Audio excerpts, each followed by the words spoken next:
শিক্ষার্থী বন্ধুরা, আজকে বোধহয় একটু দেরি হয়ে গেল না আসতে।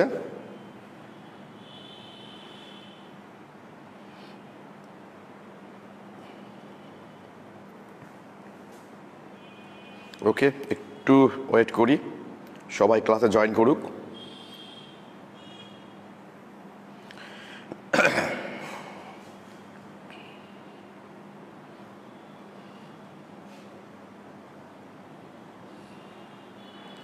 মাইন শাহরিয়ার, মাসুমা হাসান মৌ, তন্ময় ইসলাম শাহরিয়ার, মোটামুটি সৌমদীপ রায়, সিয়া ইং, ওয়ালাইকুম আসসালাম ভাইয়া, হ্যানা 30 মতো স্টুডেন্ট, 50 মতো স্টুডেন্ট এসছো। তোমরা একটু ওয়েট করি ভাইয়া, 30 সেকেন্ডের মতো ওয়েট করি, সবাই একটু জয়েন করুক, তারপর সুবিধা হবে আমাদের।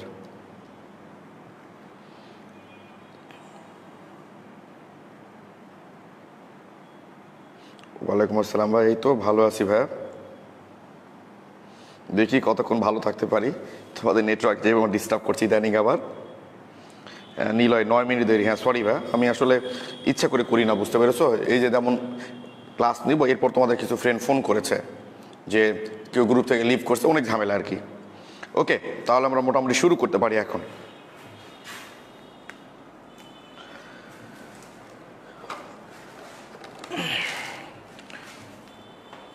ওকে, দেখো তো ভাই, তোমরা 2-1 আমাকে বলেছ যে ভাইয়া একটু, আচ্ছা তোমাদের একটা কথা আমি প্রায় বলি যে তোমরা কোনো কিছু প্রবলেম দিলে সেটা গ্রুপে পোস্ট করবা, তোমরা ইনবক্স করবা না আমাকে।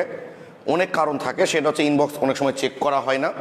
দ্বিতীয় হচ্ছে ওই প্রবলেমটা আরেকজনের থাকতে পারে, তোমরা যদি গ্রুপে পোস্ট করো ওটা সবাই দেখে ফেললো, বা যদি কেউ নাও জানা থাকে তো পরের দিন যখন আমি আলোচনা করব তখন তোমার নিশ্চয়ই ফ্রেন্ডরা বুঝতে পারবে যে এই প্রবলেমটা তোমাদের ছিল। এছাড়া দেখবা অনেকে সলভ করে দিব ওখানে। এই কারণে তোমাদের কোনো প্রবলেম হলে ভাইয়া তোমরা সেটা গ্রুপে পোস্ট দিবা। ওকে, তো যেটা বলছিলাম, তোমরা আমাকে যেটা করতে বলছো যে অ্যানায়নের ইলেকট্রন বিন্যাস একটু দেখাইন ভাই। আসলে আমি অ্যানায়নের ইলেকট্রন বিন্যাস গতদিন দেখাইনি, খেয়াল নাই। খেয়াল থাকার বড় কথা হচ্ছে তোমরা তো জানো কি না এটা আমি জানি না, পর্যায় সারণীর কিন্তু 80% মৌল হচ্ছে ধাতু। চিন্তা করতে পারো, পর্যায় সারণী এগুলো আমরা পড়বো, এগুলোর জন্য আমাদের একটা অধ্যায় বরাদ্দ আছে, বুঝছো? এই যে পরের অধ্যায়, যেটা তোমাদের অধ্যায়টার নাম হচ্ছে মৌলসমূহের পর্যায়বৃত্ত ধর্ম ও রাসায়নিক বন্ধন। মৌলসমূহের পর্যায়বৃত্ত ধর্ম এবং রাসায়নিক বন্ধন, ওই চ্যাপ্টার যখন আমরা পড়বো তখন এইসব মৌলগুলোর ক্যারেক্টার নিয়ে কথা বলবো। তো একটু তোমাদের বলি শুধু, এখানে আমি পর্যায় সারণীর 80% মৌল হচ্ছে ধাতু। আর তোমরা, আমি বললাম না যে কেবল শুরু করছো, নাও জানতে পারো, একটু শোনো তোমরা। এই যে এস ব্লক যে মৌলগুলো আছে, হিলিয়াম এবং হাইড্রোজেন ছাড়া বাকি সবই কিন্তু ধাতু। ডি ব্লক এবং এফ ব্লক মৌলের সবই ধাতু। ডি ব্লক মৌলের সব ধাতু, এফ ব্লক মৌলের সব ধাতু, এস ব্লক মৌলের হিলিয়াম আর হাইড্রোজেন ছাড়া সবগুলো ধাতু। এই পি ব্লক মৌলগুলোতে মেনলি কিছু অধাতু আছে। কি ঠিক আছে? টেনশন নাই, এই চ্যাপ্টার পড়ার বিষয় এগুলো না, এগুলো আমরা পরের অধ্যায় পড়বো, জাস্ট একটু বললাম আমি। তো যেহেতু পর্যায় সারণীর 80% মৌল হচ্ছে ধাতু, আর ধাতুরা তো ক্যাটায়নে গঠন করে, তাই না? এই জন্য তোমাদের ক্যাটায়ন থেকে কোশ্চিন বেশি দেয়। তারপরও তোমরা যদি অ্যানায়ন বলেছো আমাকে, কোনো অসুবিধা নাই ভাইয়া। দেখো আমরা গত ক্লাসে কি বলেছি, যে ইলেকট্রন বিন্যাস আহ্বায়ক নীতি অনুসারে করার পর যদি কোনো চার্জ থাকে, যদি পজিটিভ চার্জ দেওয়া থাকে মানে ক্যাটায়ন হয়, তাহলে বহিস্থ স্তর, যেটা শক্তি কম শক্তি বেশি সেইটা না, যেটা বহিস্থ স্তর, সেখান থেকে ইলেকট্রনটা বাদ যাবে, অর্থাৎ সেখান থেকে ইলেকট্রনটা অপসারণ হবে। আর যদি অ্যানায়ন হয়, নেগেটিভ চার্জ হয়, তাহলে একই ঘটনা, বহিস্থ স্তরে ইলেকট্রনটা যুক্ত হবে। যেমন মনে করো তোমাকে ইলেকট্রন বিন্যাস করতে দেওয়া হলো নাইট্রাইড, তাই না? এই যে নাইট্রাইড, এই নাইট্রাইডের ইলেকট্রন বিন্যাস তোমাকে করতে দেওয়া হলো। তো নর্মালি নাইট্রোজেনের ইলেকট্রন বিন্যাস তোমরা কি জানো? নর্মালি ভাই, নর্মালি তোমরা জানো 1s2 2s2 2p3, তাই তো? সেখানে সে 3টা ইলেকট্রন গ্রহণ করেছে, তাহলে এই 3টে ইলেকট্রন কোথায় যুক্ত হবে? একদম বহিস্থ স্তরে, মানে কি p 1s2 2s2 2p6। এই যে হয়ে গেল আমাদের নাইট্রাইডের ইলেকট্রন বিন্যাস। আবার কেউ জিজ্ঞেস করো না ভাইয়া, যদি ডি ব্লক মৌল হতো আর নেগেটিভ চার্জ থাকতো তাহলে কোথায় যুক্ত হতো? ডি ব্লক মৌলগুলো তো ধাতু, আর ধাতুগুলোর কি নেগেটিভ চার্জ হয়? সুতরাং অ্যানায়নের ইলেকট্রন বিন্যাস করতে গেলে এরকম হবে যে বহিস্থ স্তরে গ্রহণ হবে। যেমন মনে করো S2 - 16, তাই না, পারমাণবিক সংখ্যা। আমরা নর্মালি কি জানি, এটা না কিন্তু ইলেকট্রন বিন্যাস, এটা ইলেকট্রন বিন্যাস হচ্ছে এইটা 1s2 2s2 2। আচ্ছা আমি নিয়ন দিয়ে করি, নিষ্ক্রিয় গ্যাস দিয়ে করি, নিয়ন, তাই না।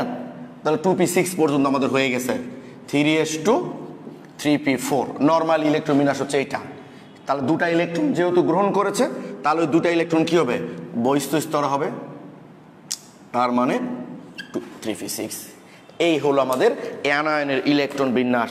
তোমাদের যাদের দুই একজনের কাছে এটা মনে হয়েছিল যে অ্যানায়নের ইলেকট্রন বিন্যাসটাতে প্রবলেম, তারা কি ক্লিয়ার ভাই একদম? একটু আমাকে কমেন্টে জানাও তো ভাই যে অ্যানায়নের ইলেকট্রন বিন্যাস দিলে আমরা করতে পারবো কিনা, ঠিক আছে, একটু জানাও। আর যে আমাকে প্রশ্ন করেছে আমি জানি না তুমি ক্লাসে আসো কিনা ভাইয়া, যদি ক্লাসে থেকে থাকো তাহলে এই অ্যানায়নের ইলেকট্রন বিন্যাসটা বুঝতে পারছো। সাদ মোহাম্মদ লিখেছো ভাই, থ্যাংক ইউ, ক্লিয়ার, ঠিক আছে। অ্যানায়ন খুবই কম দেয়, দিলে এরকম যে যে কয়টা ইলেকট্রন সে গ্রহণ করবে সেটা বহিস্থ স্তরে যুক্ত হবে। ওকে, আর জানো অনেক সময় স্টুডেন্টরা একটা জায়গায় খুব বিভ্রান্ত হয়ে যায়, দেখো একটু তোমরা সেটা না, এসব ছোটখাটো প্রবলেম কিন্তু তোমাদের হতেই পারে, হবে, এগুলো নিয়ে কিন্তু ভাই লজ্জা পাওয়ার কিছু নাই। মাথায় রাখবে যে তোমরা কেবল শুরু করেছো। ওকে, এই যে H- কি হবে বলো তো, এটা H- এর ইলেকট্রন বিন্যাসটা কি হবে? তাহলে একটা ছিল আর একটা সে গ্রহণ করেছে, 1s2 হয়ে গেছে। রাজশাহী বোর্ড 2003-এ এই ইলেকট্রন বিন্যাসটা দিয়েছিল, তখন তার এমসিকিউ ছিল না, ব্রডের মধ্যে দিয়েছিল H- এর ইলেকট্রন বিন্যাস। তাহলে কি হবে ভাই, এটা 1s2। আর H+ দিলে কি হতো বলো তো, H+ দিলে H এ তো পারমাণবিক সংখ্যা একটা, তার মানে ইলেকট্রন সংখ্যাও একটা, সেটা সে ত্যাগ করেছে। তাহলে থাকলো কয়টা, কোনো ইলেকট্রনই নাই, অর্থাৎ 1s0। এইটা হচ্ছে হাইড্রোজেন প্লাসের ইলেকট্রন বিন্যাস। ওকে, থ্যাংক ইউ, সবাই মোটামুটি বুঝতে পেরেছো। তাহলে আমরা এখন শুরু করব। ও আচ্ছা, আরেকটা কথা তোমাদের বলে নিবা, এই যে আমার আগের আইডি ডিঅ্যাক্টিভ হয়ে গেছে, আমি আগে বাবার অ্যাকাউন্ট থেকে লগ ইন করতাম, এখন আমি একটা আইডি খুলছি, আপনি আবার অ্যাড করেন। আসলে এইভাবে হুটহাট বললে ভাই অ্যাড করা যাবে না। কেন যাবে না, আজকে আমি তোমাদের গ্রুপে একটা পোস্ট দিব, দেখো, তাহলে বুঝতে পারবো আমরা কতটা সৎ, ঠিক আছে। একটা পোস্ট দিলে বুঝতে পারবা কতটা সৎ আমরা। ওকে, তো যাক, এখন আমরা শুরু করব সেই বিখ্যাত সূত্র হুন্ডের। আজকে পুরো ক্লাস জুড়ে আমরা শুধু হুন্ডের নীতিই পড়ব। এখন তো ভাবতেই পারো তোমরা যে ছোট্ট একটা নীতি, তো বইয়ে তো দেখলাম পড়তে 2 মিনিটও লাগবে না, এটা নিয়ে আবার একটা পুরো ক্লাস নেওয়ার কি আছে? দেখো পুরো ক্লাস নেওয়ার কি আছে, তাহলেই বুঝতে পারবা। ওকে, হুন্ডের নীতি। হ্যাঁ, তোমরা আমাকে একটু কমেন্টে জানাও কোন একটা উপস্তরের যতগুলো অরবিটাল থাকবে, ধরো এই যে 3D, এই 3D এর, সেটা 3D হোক আর 4D হোক আর 5D হোক, যেই ডি হোক না কেন, মোট কথা হচ্ছে ND, সহজ কথা। এর তো অরবিটাল 5টা, তাই না, ডি এর অরবিটাল হচ্ছে 5টা। তোমরা আমাকে জানাবা যে এই 5টা অরবিটালের শক্তি সমান না কম বেশি, মানে এরা কি ডিজেনারেট অরবিটাল নাকি নন ডিজেনারেট অরবিটাল। আমার প্রশ্নটা তোমরা বুঝতে পেরেছো কিনা? এই যে ডি এর যে 5টা অরবিটাল আছে, বা ধরো 2p, এই 2p এর যে 3টা অরবিটাল আছে, এই অরবিটালগুলো সমশক্তি সম্পূর্ণ নাকি অসম শক্তি সম্পূর্ণ, মানে এরা কি ডিজেনারেট না নন ডিজেনারেট অরবিটাল, আমাকে একটু কমেন্টে জানাও। ও আচ্ছা, এখানে একজন জিজ্ঞেস করছো যে ভাইয়া it is necessary to right 1s0। হ্যাঁ, যেহেতু ভাইয়া হাইড্রোজেন প্লাস দিয়েছে, তোমাকে আয়নটাও 1s0 দিয়ে দেখাতে হবে, তাছাড়া তার কোনো পথ নাই। আচ্ছা, মারুফা রূপা লিখে সৈকত দাস ডিজেনারেট, মারুফা রূপা ডিজেনারেট, গুড, সবাই খুব সুন্দর, সমান লিখেছো, অনেকে ইকুয়াল লিখেছো, থ্যাংক ইউ সো মাচ। অর্থাৎ একটা উপশক্তি স্তরের যতগুলো অরবিটাল থাকবে ভাইয়া, সবগুলো অরবিটালের শক্তি সমান, আর এই সমশক্তি সম্পন্ন অরবিটালগুলোকে বলা হয় ডিজেনারেট অরবিটাল। কি অরবিটাল বলা হয়? Degenerate orbital. এখন মনে করো আমাকে ইলেকট্রন বিন্যাস করতে দেওয়া হলো অক্সিজেন 8, তাই না। নর্মালি আমরা এটার ইলেকট্রন বিন্যাস যখন করি, কি করি ভাইয়া দেখো তো, 1s2 2s2 2p4, ঠিক আছে। এই যে ইলেকট্রন বিন্যাসটা আমরা করলাম, এইটা কোন নীতি অনুসারে করলাম? এইটা করলাম আমরা আহ্বায়ক নীতি অনুসারে, ঠিক আছে। এখন হুন্ডের নীতি অনুসারে ইলেকট্রন বিন্যাসটা করতে বলা হলো। যদি তোমার এমসিকিউ পরীক্ষায় কখনো দেয় যে সমশক্তি সম্পূর্ণ অরবিটালগুলোর ইলেকট্রন বিন্যাস করা হয় কোন নীতি অনুসারে, সমশক্তি সম্পূর্ণ অরবিটালগুলোর ইলেকট্রন বিন্যাস করা হয় কোন নীতি অনুসারে, অ্যান্সার হবে হুন্ডের নীতি। কি মনে থাকবে? সমশক্তি সম্পূর্ণ অরবিটালগুলোর ইলেকট্রন বিন্যাস করা হয় কোন নীতি অনুসারে? আমরা কি বললাম? হুন্ডের নীতি অনুসারে। মনে থাকে যেন, ঠিক আছে ভাই, যে সমশক্তি সম্পূর্ণ অরবিটালগুলোর ইলেকট্রন বিন্যাস করা হয় হুন্ডের নীতি অনুসারে। আচ্ছা, তো হুন্ডের নীতি অনুসারে যখন আমরা কোনো মৌলের ইলেকট্রন বিন্যাস দেখাই, দেখানোর সময় আমরা একটা অরবিটালকে একটা করে বক্স দ্বারা দেখাই। মনে নাই ভাই? আমরা এর আগে যখন অরবিটাল স্ট্রাকচার পড়েছিলাম কি px py pz, তাই না? ডি এর ক্ষেত্রে এরকম দেখেছিলাম, ওই যে xy yz zx এরকম এক একটা অরবিটালকে। ও আচ্ছা, একটা কথা মনে পড়ছে, তোমরা একজন প্রশ্ন করেছ যে ভাইয়া এই অরবিটালে ইলেকট্রন ধারণ ক্ষমতা কত? এই অরবিটাল হোক আর এই অরবিটাল হোক আর এই অরবিটাল হোক, যেই অরবিটালই দিক না কেন, প্রত্যেকটা অরবিটালের কিন্তু সর্বোচ্চ ইলেকট্রন ধারণ ক্ষমতা হচ্ছে 2। তাই যেটা অ্যান্সার দেখ, অ্যান্সার হবে 2। মনে থাকবে? তোমরা এটাও পোস্ট করেছো যে ভাইয়া এই অরবিটালে সর্বোচ্চ কয়টি ইলেকট্রন থাকতে পারে? অরবিটালে, যে কোনো অরবিটালে, যেই অরবিটালে তোমাকে দিক না কেন, যে কোনো অরবিটালে সর্বোচ্চ 2টা ইলেকট্রন থাকতে পারে। মনে করো আমাকে কেউ জিজ্ঞেস করলো, বলো তো রাজশাহীর রাজধানীর নাম কি? রাজশাহীর রাজধানীর নাম কি? না না নাই, ঢাকা। রাজশাহী কোন দেশের মধ্যে? বাংলাদেশের মধ্যে। তাহলে বাংলাদেশের রাজধানী কোনটা? অবশ্যই ঢাকা। রাজশাহীর রাজধানী ঢাকা, নওগাঁর রাজধানী ঢাকা, দিনাজপুরের রাজধানীও ঢাকা। অর্থাৎ বাংলাদেশের মধ্যে যেই শহরের কথাই আমি বলি না কেন, সবগুলাই রাজধানী কোথায় ভাই বলো দেখি? ঢাকা। ঠিক তেমনই তোমাকে কেউ বললো 3p-তে সর্বোচ্চ কয়টা ইলেকট্রন ধারণ করতে পারে? 6টা। 2p 6টা, 4p 6টা, p যেহেতু তার মানে অবশ্যই কয়টা ভাই বলো তো? 6টা। ঠিক তেমনই ভাই, যে কোনো একটা করে অরবিটাল আলাদা করে দিয়ে যদি তোমাদেরকে বলা হয় যে সর্বোচ্চ ইলেকট্রন ধারণ ক্ষমতা কত, তাহলে অবশ্যই অ্যান্সার দিবা 2। ক্লিয়ার? যে কোনো অরবিটালের সর্বোচ্চ ইলেকট্রন ধারণ ক্ষমতা হচ্ছে 2।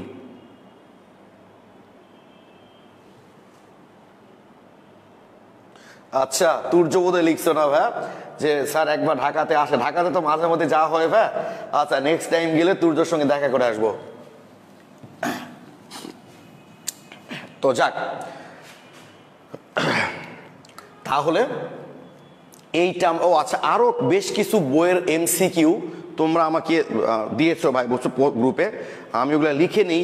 যেমন আজকে লিখে নিতে খেয়াল নাই, তবে কোনো টেনশন নাই ভাই। আমরা যখন ক্লাসটা শেষ করব তখন পুরো অধ্যায়ের উপর একটা ক্লাসই নিব, শুধুমাত্র এমসিকিউ সলভ। যার যেখানে এমসিকিউ প্রবলেম থাকবে সেগুলো আমরা সলভ করবো, একদমই টেনশনের কোনো কারণ নেই। আমি আজকে তোমাদের একটা প্রবলেম স্কিপ করলাম মানে ওটা কোনোদিনই সলভ করবো না তা তো না। আজকে খেয়াল নাই, সামনের দিন সলভ করব।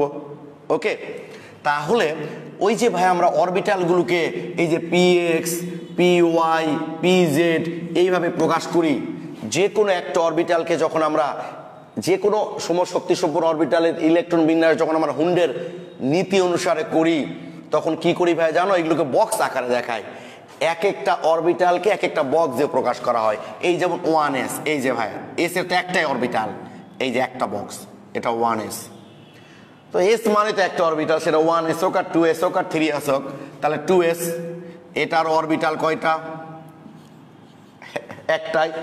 পি এর অরবিটাল কয়টা জানি আমরা? 3টা। পি এর অরবিটাল হলো 3টা। এই আমরা আগে বক্সগুলো করে নিলাম, ঠিক আছে। হুন্ডের নীতি অনুসারে ইলেকট্রন বিন্যাস যখন দিবে তখন আমরা আগে কি করবো ভাই বলো তো? বক্সগুলো দিয়ে নিব। ওকে, এই যে দিয়ে নিলাম।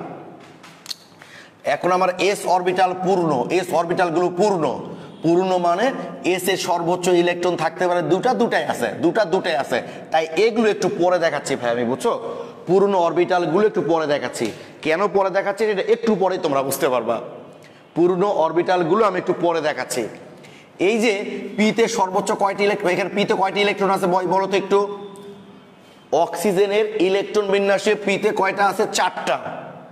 তাহলে একটা অরবিটালে সর্বোচ্চ কয়টি ইলেকট্রন থাকতে পারে? 2টা। তাহলে আমরা কখনোই এই 4টা ইলেকট্রনকে এইভাবে দিতে পারবো না, কখনোই পারবো না। হুন্ডের নীতি এটাই বলা হচ্ছে যে কখনোই ইলেকট্রন বিন্যাস করার সময় অরবিটালগুলোতে ইলেকট্রনগুলো এভাবে থাকবে না। এভাবে মানে বোঝানো হচ্ছে যে এর যেহেতু 2টা ধারণ করতে পারে, 2টা পূর্ণ করে দিবে, এভাবে থাকবে না। কিভাবে থাকবে সেটার জন্য একটা কথা শোনো তোমরা। সেইটা হলো, একটা বাসে ধরো তুমি উঠলা, উঠে দেখলা পুরো বাসটাই খালি। তো স্বভাবতই তুমি নিজেকে প্রশ্ন করো, তো তুমি কি করবা? তুমি ধরো সামনের একটা সিটে বসে গেলা। এরপর ওই বাসে যখন আরেকজন প্যাসেঞ্জার উঠবেন, তখন তোমাকে হয়তো উনি বললেন যে ভাই একটু সরে যান, তো একটা সিটে তো 2জন বসতে পারে, তাই না? মানে একসঙ্গে তো 2টা করে সিট লাগানো থাকে। তো ওই ভদ্রলোক যে দ্বিতীয় জন উঠলো বাসে, তুমি সামনের সিটে বসে আছো, তো তোমাকে হয়তো বললো ভাই একটু সরে যান, আমি একটু বসি। তখন তুমি নিজেকে প্রশ্ন করতো, ভাই তুমি ভদ্রলোককে কি উত্তর দিবা? যে পিছনের সিট তো ফাঁকাই পড়ে আছে, ওখানে বসেন, আমাকে সরে যেতে হবে কেন? ওই ভদ্রলোক মন খারাপ করে হোক আর রাগ করে হোক না কেন, সে পরের সিটে বসলো। এবার আরেকজন প্যাসেঞ্জার যখন ওই বাসে উঠবে, তখন ওই লোককে যখন বলবে আবার যে ভাই আপনি একটু সরে যান, আমি একটু বসি, ও কিন্তু একই ডায়লগ দিবে, পিছনের পুরা সিটগুলাই তো ফাঁকা আছে, সেখানে বসেন। এটাই হুন্ডের নীতি। অর্থাৎ বাসে একটা করে সিটে 2জন থাকার কথা থাকলেও প্রত্যেকেই চেষ্টা করে একা একা থাকতে, যে যতক্ষণ পর্যন্ত চেষ্টা করা যায় 2 সিট একা নিয়ে থাকি আর কি। যখন আমরা দেখব যে প্রত্যেকটা সিটে একজন করে হয়ে গেছে বসা, তখন বাধ্য হয়ে আরেকটা প্যাসেঞ্জারকে আমাকে জায়গা দিতেই হবে। কিন্তু যতক্ষণ পর্যন্ত স্কোপ থাকবে ততক্ষণ পর্যন্ত আমরা একটা করে সিটে থাকার চেষ্টা করব। যদি বলে কেন ভাই? কারণ একটা করে নিচে থাকলে নিজেকে জমিদার মনে হয়, পুরা সিট মিলে একা আছে আর কি, নিজেকে বেশি স্টেবল মনে হয়, বেশি স্থায়ী মনে হয়। এই জন্য তারা চেষ্টা করে যে প্রত্যেকটা সিটে একা একা থাকতে। এটাই কিন্তু হুন্ডের নীতি। কি কথা ক্লিয়ার ভাই? যে একটা করে সিটে 2জন করে থাকলেও, মানে থাকার সম্ভাবনা থাকলেও, প্রত্যেকে চেষ্টা করে যতক্ষণ পর্যন্ত পারা যায় যে প্রত্যেক সিটে যেন আমরা একজন করে থাকি। কথাটা ঠিক কিনা বলো তোমরা এটা আমাকে। আবার ইচ্ছে করে পেঁচায় না ভাই যে না ভাই আমি তো সবসময় 2-3জন নিয়ে থাকতে পছন্দ করি, তোমার ব্যাপারটা আলাদা। কিন্তু নর্মালি কিন্তু আমরা এই চেষ্টাটাই বাসে করি। আচ্ছা, থ্যাংক ইউ। হাসনাত লিখেছ, বুঝতে পেরেছি ভাইয়া, ওকে। এইবার তাহলে এটাও তাই ভাইয়া, যে এই সিট ফাঁকা থাকবে আর এখানে প্রথম থেকেই 2জন করে বসবে, এটা হয় না। কি হয় দেখো, এখানে মোট কয়টি ইলেকট্রন? 4টা। প্রথমেই চেষ্টা করবে একজন করে যেতে, 2, 3, আরো একটা আছে যে প্যাসেঞ্জার 4জন, কি মানে সিট হলো 3টা, তাহলে একটা একটা করে যে যায়, তাহলে আরেকজন কি করবে? এখন বাধ্য হয়ে সে আবার ওই প্রথম সিটেই বসে যাবে।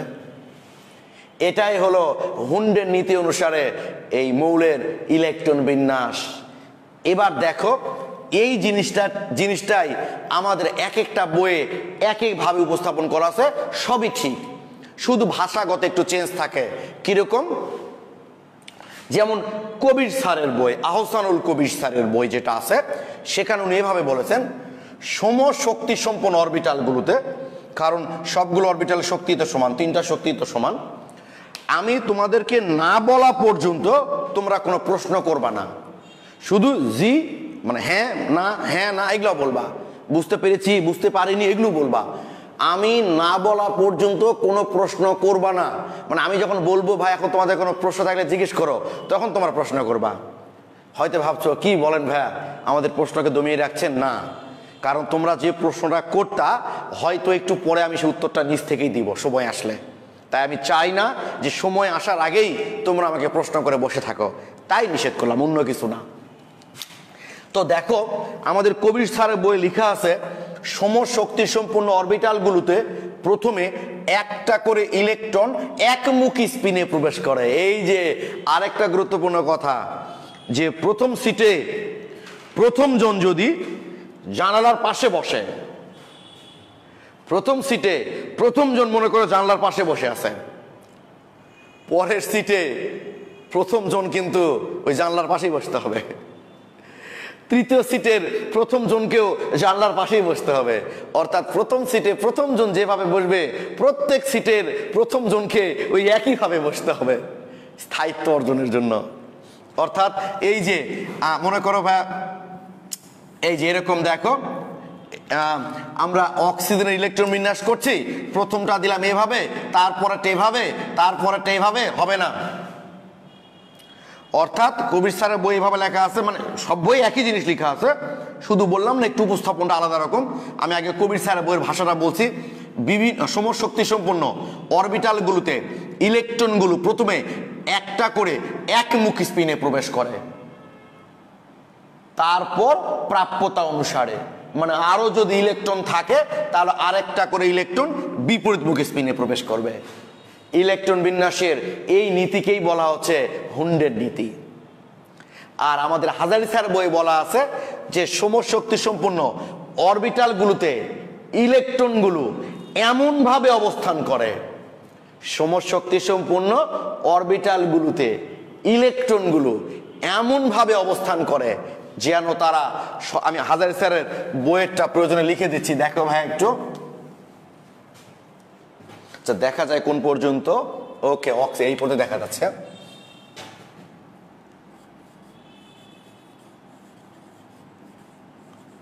সমশক্তি সম্পূর্ণ, সম্পূর্ণ এটা না, সম্পূর্ণ বানানো হয় না, সমশক্তি সম্পূর্ণ অরবিটাল সমূহে, সমশক্তি সম্পূর্ণ অরবিটাল সমূহে ইলেকট্রনগুলো, সমশক্তি সম্পূর্ণ অরবিটালগুলোতে ইলেকট্রনগুলো এমন ভাবে অবস্থান করে। এই ভাষাটা আমি যে ভাষা লিখছি এইটা হাজারি স্যারের বই আছে, বুঝছো? সমশক্তি সম্পূর্ণ অরবিটাল সমূহে ইলেকট্রনগুলো এমন ভাবে প্রবেশ করে যেন তারা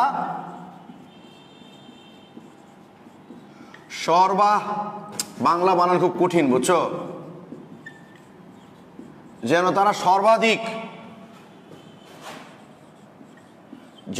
সর্বাধিক পরিমাণ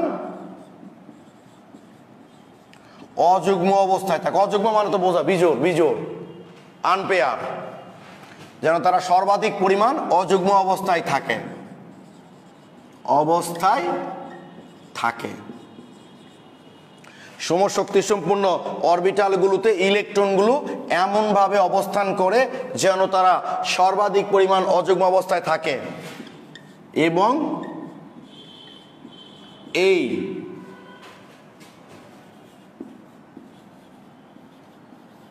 অযুগ্ম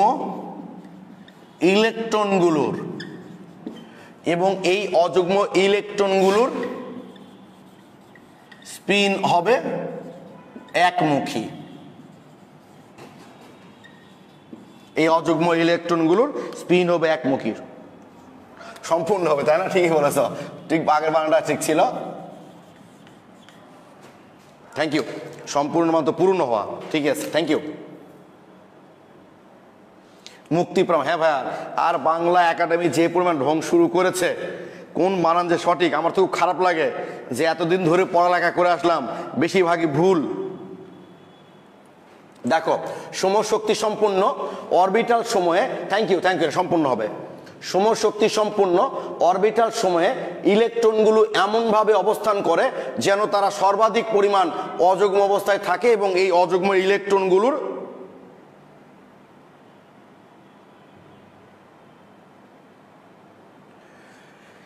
একমুখী হবে। ওকে, একটু দেখো ভাইয়া তোমরা, আমরা তাহলে কি দেখলাম? এই যে অক্সিজেনের ইলেকট্রন বিন্যাস, তাই না? অক্সিজেনের ইলেকট্রন বিন্যাস 1s2 2s2 2p4। আমরা এই পুরনো আছে বললাম, একটু পরে কথা বলি ওটা নিয়ে। এই যে পি এর 4টা ইলেকট্রন আছে পি অরবিটালে, এই 4টি ইলেকট্রন কিভাবে প্রবেশ করবে? প্রথমে একটা করে অবশ্যই এর একমুখ স্পিনে প্রবেশ করবে। এরপর এটা তোমাদের এমসিকিউ পরীক্ষায় দেওয়া হবে, এই অক্সিজেন দিয়ে এরকম 4টা ইলেকট্রন বিন্যাস দিবে পি এর, দিয়ে বলবে কোনটি সঠিক, এরকম দিবে ভাই, এরকম একটা অপশন দিবে। তারপর তার একটা অপশন এরকম করে দিল,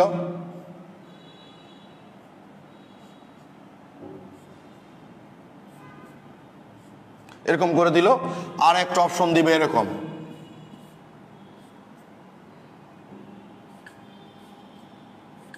এরকম করে দিবে কি, ঠিক আছে?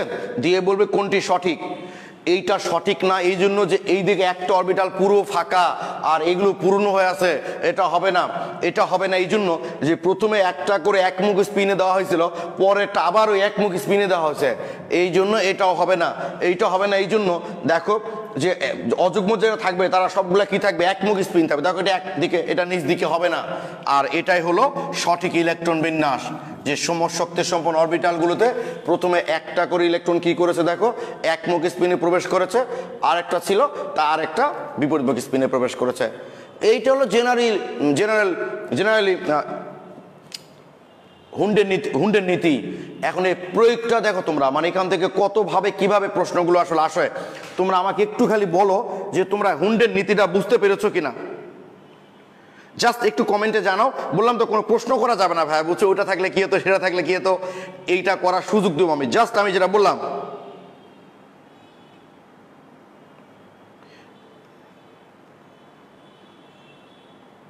আচ্ছা ঠিক আছে, বাংলা একাডেমির খবরগুলো আমরা এখানে আলোচনা না করি ভাই। আচ্ছা ক্লিয়ার, থ্যাংক ইউ সাদ মোহাম্মদ, সবার আগে তুমি কমেন্ট করো ভাই, থ্যাংক ইউ।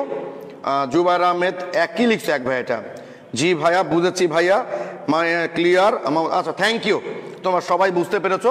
এটাই হলো আমাদের ইলেকট্রন বিন্যাসের হুন্ডের নীতি, যে সমশক্তি সম্পন্ন অরবিটালগুলোতে ইলেকট্রনগুলো।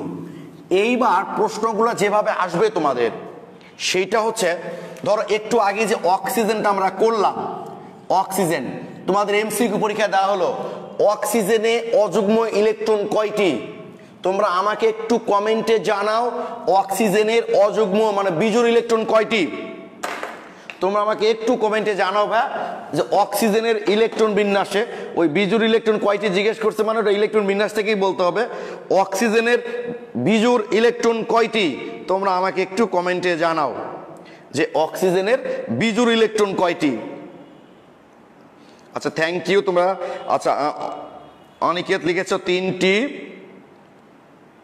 শতাব্দী 2টি, নিলয় 2টি, অনিন্দিতা 2টি, মারুফা রূপা 2টি।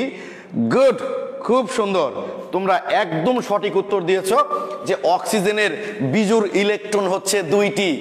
অনেকে ভাবতে পারো অক্সিজেনের পারমাণবিক সংখ্যা তো 8, 8 তো একটা জোড় সংখ্যা, তাহলে এর তো কোনো বিজোড় ইলেকট্রনই নাই। এইভাবে তো বিজোড় বের করা যাবে না ভাইয়া, এটার ইলেকট্রন বিন্যাস করতে হবে 2s2, তাই না, 2p4। এগুলো তো পূর্ণ অরবিটাল, যেগুলো অরবিটাল পূর্ণ থাকবে সেগুলোতে তো বিজোড় থাকার কোনো চান্সই নাই। তাহলে যেগুলো অপূর্ণ সেগুলোতে বিজোড় থাকার চান্স আছে। এই যে পি এর মোট 4টা, তাহলে 1 2 3 4। তাহলে দেখো তো আমার অক্সিজেনের বিজোড় ইলেকট্রন কয়টা হলো? 1 1 2। অক্সিজেন পরমাণুর বিজোড় ইলেকট্রন সংখ্যা হচ্ছে 2টা। তোমরা যারা পারছো, কেউ যদি বুঝতে না পারে এইভাবে বিজোড়টা বের করা, আমাকে কমেন্টে জানিয়ে দাও ভাই, আমি বুঝিনি।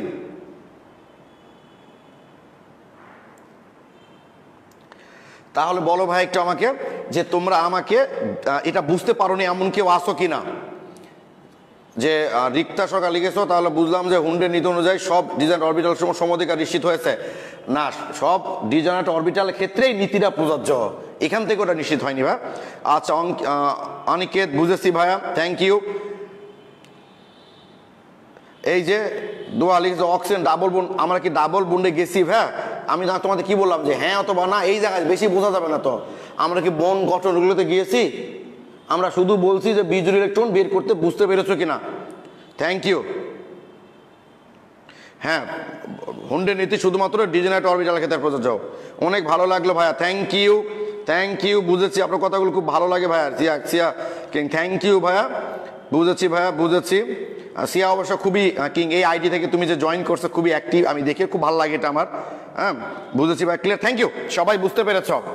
তাহলে তোমরা আমাকে একটু কমেন্টে জানাও, তোমাদের আমি 1 মিনিট টাইম দিলাম, তোমরা আমাকে কমেন্টে জানাবা নিকেল 2+, নিকেল 2+, 28 পারমাণবিক সংখ্যা, তাই না? এই নিকেল 2+-এ কয়টা অযুগ্ম ইলেকট্রন আছে আমি তোমাদের কমেন্টের জন্য অপেক্ষা করছি। নিকেল 2+-এ কয়টা অযুগ্ম ইলেকট্রন আছে তোমরা আমাকে একটু জানিয়ে দাও। নিকেল 2+-এ অযুগ্ম ইলেকট্রন কয়টা আছে একটু জানিয়ে দাও তোমরা আমাকে কমেন্টে। আমি সত্যিই বলছি, আমি নিজেও কিন্তু এখনো চিন্তা করিনি যে কয়টা অযুগ্ম আছে। তোমরা কমেন্টে জানাবা, আমি দেখব, তারপর আবার তোমাদের সাথে আমি ইলেকট্রন বিন্যাস করব, তারপর দেখব ঠিক হচ্ছে কিনা। তোমরা আমাকে একটু কমেন্টে জানাও নিকেল 2+-এ কয়টি অযুগ্ম ইলেকট্রন আছে।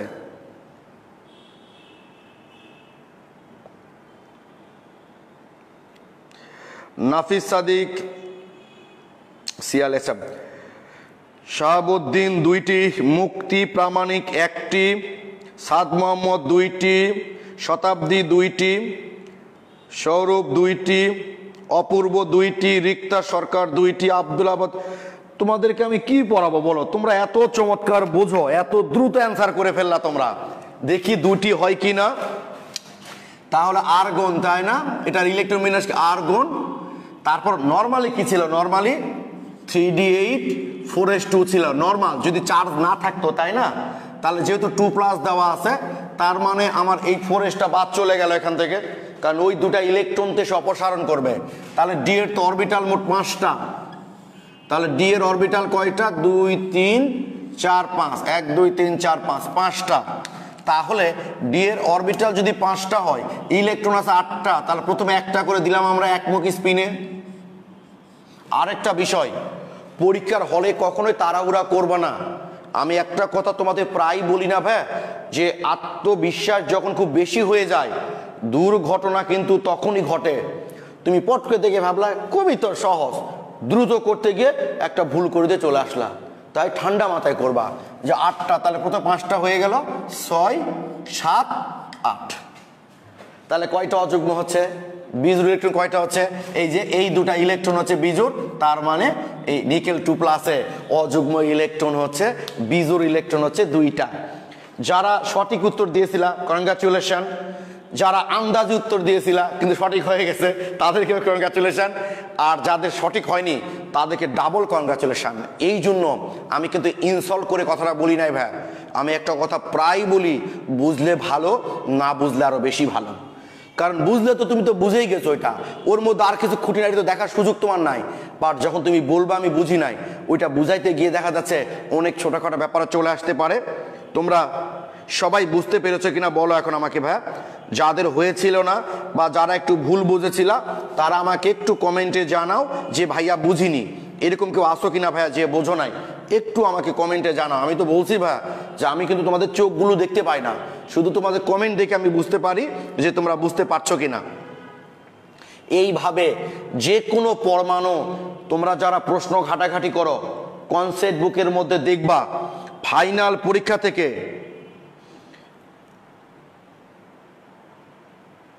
আচ্ছা অনিন্দিতা লিখেছো আমি ভাবলাম লাস্ট অরবিটালে, সমস্যা তো নাই, লাস্ট হোক আর ফার্স্ট হোক, যেগুলো পূর্ণ অরবিটাল সেগুলোতে তার অযুগ্ম ইলেকট্রন থাকবে না। ওকে ওকে, সবাই বুঝছে। আচ্ছা SP Das, you are really great ভাই, thank you SP Das. Okay okay, thank you সবাই লিখেছো, বুঝতে পেরেছি। তাহলে আমার ধারণা যে কোনো পরমাণু বা আয়নের ইলেকট্রন বিন্যাস আমাদের করতে দিয়ে যদি বলা হয় যে এখানে অযুগ্ম ইলেকট্রন কয়টা, আমার বিশ্বাস তোমরা এখন বের করতে পারবা। তো আরেকটা কথা তোমাদের আমি বলে নিই, আরেকটা কথা বলে নিই, মাথায় রাখবা সমশক্তি সম্পূর্ণ অরবিটালের ক্ষেত্রে কিন্তু হুন্ডের নীতিটা। ধরো আমি 3D এভাবে করলাম, ধরো আমি 3D এর ক্ষেত্রে এভাবে করলাম, আর 3p, ধরো 3p আসার একই মৌলের ইলেকট্রন বিন্যাসে 3D এভাবে করলাম, আর 3pটা আমি এভাবে করলাম। হ্যাঁ, যেমন এখানে আমরা প্রথম ইলেকট্রনটা কি করেছি, উপরে দিয়েছি, তাই না? আর আমি 3p এর ক্ষেত্রে এটা করলাম।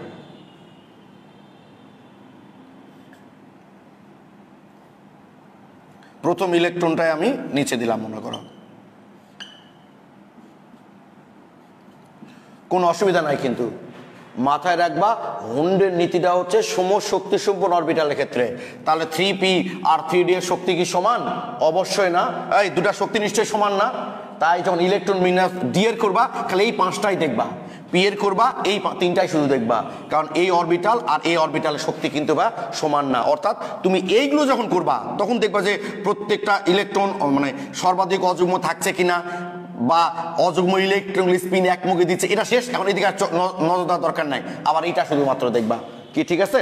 আমি বলতে যাচ্ছি যে 3D শুধু এই 5টা ক্ষেত্রে প্রযোজ্য, এর সাথে কিন্তু কোনো সম্পর্ক নেই।